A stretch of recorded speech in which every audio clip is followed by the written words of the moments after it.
Michael, there was some uncertainty about how the expanded unemployment benefits would apply to school employees who are working on a 10-month schedule if they had a reasonable expectation of coming back for the next school year.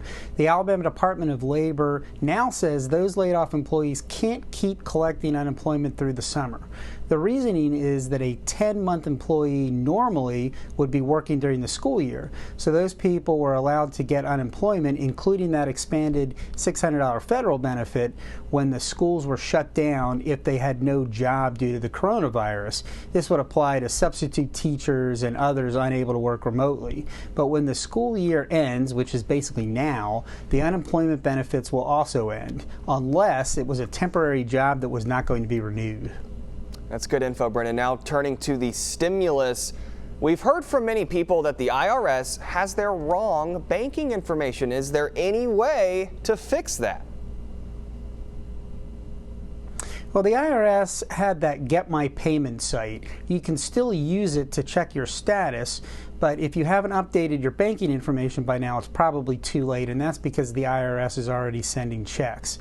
Sometimes people have old bank accounts on file with the IRS, and lots of people who use tax preparation services found that their stimulus payments got bounced back because the IRS tried to send the payments to temporary bank accounts that were set up to handle the regular tax refunds, and we've talked about that in the past.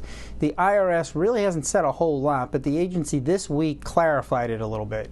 You'll have to wait for the check in the mail, and in most cases it will be an actual paper check, although in a smaller number of cases the IRS will send a prepaid card.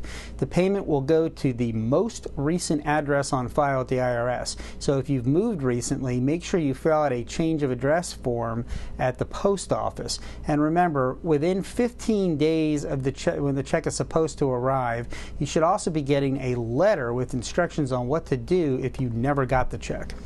Just one of many questions, Brenton, I believe you've probably received. We appreciate the answer to that one. And